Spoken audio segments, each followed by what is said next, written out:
What's up YouTube, Capital G here, talking about Duelist Alliance in this video and just an end of the Duelist Alliance era. And I kind of want to reminisce a lot in this video because I really did enjoy the Duelist Alliance era. Now, I think that it's pretty much, well, like pretty inarguable at this point that the decks that came out of Duelist Alliance are probably not going to be competing at the highest level of competitive play anymore. And by that, I mean, they're not going to be like, I wouldn't consider them favorites anymore or, you know, top 2 or 3 decks to take any YCS, you know, moving forward, because not only did the ban list do a number on some of these decks, you know, downright killing decks like Shadows, but then obviously limiting options of Burning Abyss, hitting things like Rhoda, which hurt the consistency of Sertella Knights, etc., etc. But then you have this coinciding with the release of even more powerful decks, which arguably are about the power creep these the Duelist Alliance batch of decks, things like you know, maybe the Gradles or the Magispectors, in addition to Cosmos, which just got more support in Dimension of Chaos too.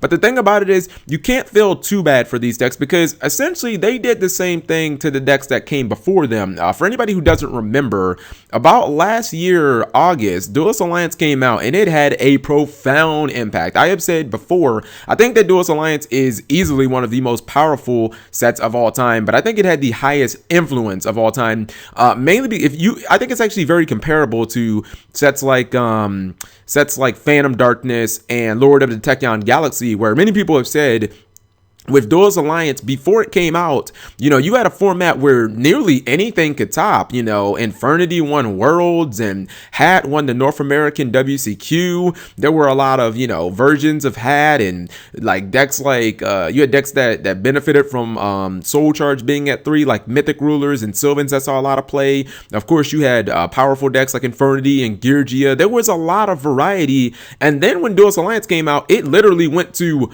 these were the only decks that were topping because they were so far ahead of the curve. You know, things stopped missing the timing completely, except for Yang Zings, which still do, because we all know that Konami hates Yang Zings. But we had decks where, you know, not only were their power plays a lot stronger than what we had seen at the time, but then, you know, Destruction became bad against these decks. Things like Torrential Tribute and Regeki weren't good against Teller Knights, or they weren't good against Shadows and Burning Abyss because their monsters would trigger. They didn't miss timing, so there really wasn't ways to disrupt them, and just everything freaking floated at that time. But I think it was fun because Duelist Alliance did introduce a lot of things that I think that the game had been missing, because even when you look at all that variety that we did have pre-Duelist Alliance, it still, for the most part, kind of felt like just lingering effects of the Zeal era. You know, it still felt like every single deck was an Xyz deck. Geargia, you know what I mean?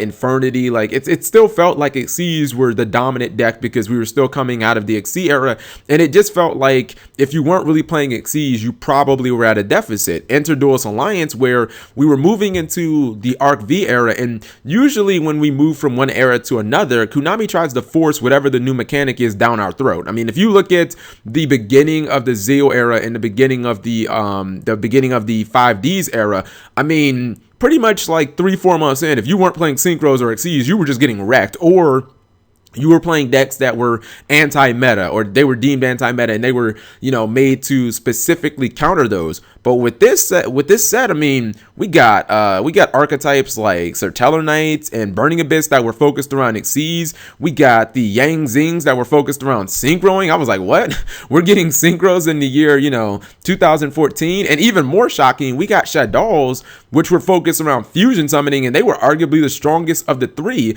And I mean, let me just go on a tangent right quick. Fusion summoning has never really had a huge, profound impact in this game, except I would say probably with Gladiator Beast, which was a GX. I mean, it came out during the GX time, so it's a GX archetype. But GX, the entire era was supposed to be based around fusion summoning, and for the most part, all of the E-Hero fusions didn't really culminate into like anything that was meta defining. Gladiator Beast did a much better job, so I feel like fusions really still haven't been done their due. And for Konami to kind of give us this throwback set where we've got fusions, we've got synchros, they're able to play at the highest level because they've been adjusted to power creep. You know, we've got these fusions that can lock down monsters. We have things like Construct. We have these synchros where they get these bonus effects. They can be synchro summoned during your opponent's turn, which I think was only specific to Formula Synchron at the time. So the set gave us a lot of variety. Another thing I liked about the archetypes that came out of this set is they weren't related to the show, at least not these four. I mean, these are dual terminal archetypes, not Burning Abyss because it's TCG exclusive, but these guys, you know, Shadows, Sertella Knights, Yangzing, they're dual terminal. And the reason I prefer dual terminal archetypes is because, well, there's two reasons. For starters, you get an interesting storyline, which means that your card arts, at least dispels and traps, they're generally just going to be better because they're actually telling a story. So I find them to be a lot more interesting because of that. And a lot of times with the archetypes that come out of the show,